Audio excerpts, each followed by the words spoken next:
నమస్తే, మీ పేరండి? శివగణేష్ అండి. ఏం చేస్తారండి మీరు? కాపోట్లు. ఎలా ఉందండి టీడీపీ పరిపాలన? ఎలా ఉంది? బాగుంది, చాలా బాగుంది. ఏం కనిపిస్తుంది అభివృద్ధి పరంగా? ఎలా ఉంది మీకు? చాలా బాగుంది. అంటే ఏం తేడా ఉంది గతానికి ఇప్పటికి? ఏం తేడా ఉంది అసలు? చాలా తేడా ఉందండి. చెప్పండి, ఏం తేడా లేవు? ప్రతి విషయంలో అండి, ప్రతి పరిస్థితి ఎలా ఉంది? అన్నీ బాగున్నాయండి.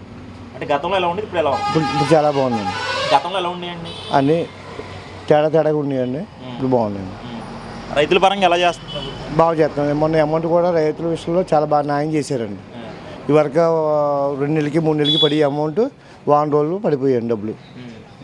గతంలో ఎలా ఉండేది? అంటే కొనుగోలు విషయంలో ఎలా ఉండేదండి? దాన్ని చాలా దారుణంగా ఉండేదండి. ఇప్పుడు ఎవరికాల్లో మన తడిధాన్యం కూడా కొనేసారండి వెంటనే. అంటే వాతావరణం బాగోలేదని చెప్పేసి తడిధాన్యం కూడా వెంటనే కొనేసారండి. చాలా బాగుందండి. ఆ రకంగా సంచుల విషయాల్లో ఎలా చేస్తున్నారు? సంచులు అంతా బాగా చేస్తున్నారండి. గతంలో ఎలా ఉంది, ఇప్పుడు ఎలా ఉంది? ఇప్పుడు చాలా బాగుందండి. అంటే మిల్లుల దగ్గర వీళ్ళ దగ్గర ఏమి లేదండి. మొత్తం ఏ మిల్లుకి ఎవరైతే వాళ్ళు పట్టుకెళ్ళొచ్చండి. అదే ఇప్పుడు చూసుకుంటే నిన్న వైసీపీ వాళ్ళు విద్యుత్ ఛార్జీలు పూర్తిగా పెంచారు ఈ కూటమి ప్రభుత్వం అని చెప్పేసి నిన్న ధర్నాలు అయితే చేశారు. విద్యుత్ ఛార్జీలు పెరిగినాయంట నిజంగా? పెద్ద ఏం కాదండి, ఏం కాదండి. మరి ఎందుకు ధర్నాలు చేశారు వాళ్ళు? ఏంటంటే వాళ్ళకి ఏది లేక అవకాశం లేక ఏదో జల్లాలని బురద జల్లాలని తప్ప ఏమేం కాదండి.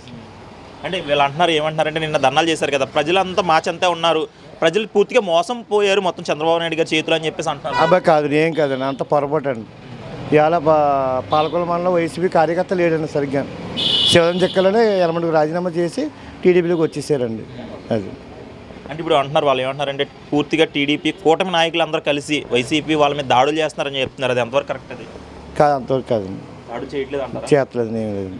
అంతా సక్రమంగా బాగా జరుగుతుంది. ఎందుకంటే వాళ్ళు అలా చెప్తున్నారు? ఏదో జల్లాలని కదండి. అంతే. ఇంతకుముందు 5 సంవత్సరాలు చేసారండి. ఇప్పుడు అడగమండి ఎవరినండి. నేను చెప్తున్నాను కదా, వ్యాపారస్తుందిగా. అదండి. వ్యాపారస్తులకి ఎలా ఉందండి గతానికి ఇప్పటికి? ఏం తేడా ఉందా? ఇప్పుడే బాగుందండి. ఏం చేస్తారు వ్యాపారం? ఇబ్బంది ఏమి లేదండి. అన్నింటికి ఏ విషయంలో లోటు లేదు. శుభ్రంగా చేసుకోమని చెప్తున్నారు. పనులు గిన్నెలు ఏమని ఇవరకు జిఎస్టీ కట్టాలి, ఈ కట్టాలి, ఇంత అమ్మితే అవి ఇస్తానని చెప్పి అన్నారు. ఎటువంటిది ఏమీ లేదండి. ఎలా ఉంది ఇప్పుడు ఐటీ మినిస్టర్ నారా లోకేష్ గారి పరిపాలన ఎలా ఉందండి? పెట్టుబడులను తీసుకొస్తున్నారా? విద్యారంగాన్ని ఎలా చూస్తున్నారు? చాలా బాగా చేస్తున్నారండి. మొన్న కూడా మన మంగళగిరిలో కూడా పెట్టి అందరికీ సమన్వయం చేస్తున్నారు. అందరికీ చాలా బాగుందండి. స్కూల్ పరిస్థితి ఎలా ఉంది? చాలా బాగున్నాయండి.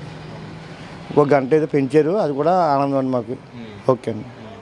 ఇప్పుడు చూసుకుంటే డిప్యూటీ సీఎం పవన్ కళ్యాణ్ గారి పరిపాలన ఎలా ఉంది? గ్రామాల పరంగా అభివృద్ధి ఎలా చేస్తున్నారు? సూపర్ అండి, చాలా బాగా చేస్తున్నారు. ఆయన కూడా అసలు నిద్రవట్లేదండి. శుభ్రం నీట్గా చేసి ఎంతో ఆనందంగా డ్రైనేజీ కూడా ఎంత లోతు వేసారు కూడా ఆయన కొలిచి చెప్తున్నారండి. చాలా బాగుందండి. చూసుకుంటే ఇప్పుడు చంద్రబాబు నాయుడు గారు స్వర్ణాంధ్ర 2040 విజన్ అనేది ఒకటి తీసుకొస్తానంటున్నారు. 2047కి పేద లేకుండా నిర్మూలిస్తాను, రాష్ట్రాన్ని అభివృద్ధి పథకం నడుపుతానంటారు. సాధ్యం అవుతుంది అసలు? ఆయన చేస్తారండి. ఎందుకంటే ఆయన అది చాలా ఇంటెలిజెంట్ అయినండి. మామూలుగా కదండి. అసలు ఒక 5 సంవత్సరాలు ఆయనకి ఇచ్చాం అవకాశాన్ని 20 సంవత్సరాలు మనం వెనక్కి వెళ్ళిపోయండి. అసలు విషయం ఏంటంటే 20 సంవత్సరాలు మనం వెనక్కి వెళ్ళిపోయండి. అమరావతిలో కానీ ఒక విజన్ లేదండి అసలు. ఇప్పుడు ఇవాళ ఒకటి చేసుకొస్తున్నారు. ఎంతో ఆనందం.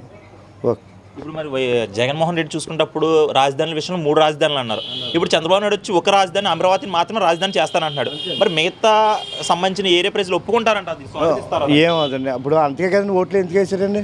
ఇప్పుడు చంద్రబాబు వస్తే మన రాజధాని రాదండి. వైజాగ్లో కూడా ఇదే ఉంటే అక్కడ ఓట్లు వేయరు కదండి.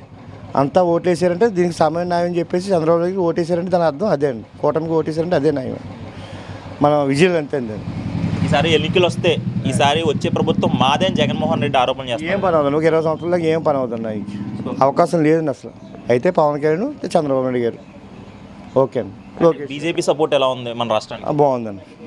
ఏ విధంగా సపోర్ట్ అంటే ఆయన కావాలి. ఇవాళ బీజేపీ, టీడీపీ, జనసేన కలిసి ఉన్న కారణం పవన్ కళ్యాణ్ గారు. దాన్ని బట్టి మనం బాగుందండి.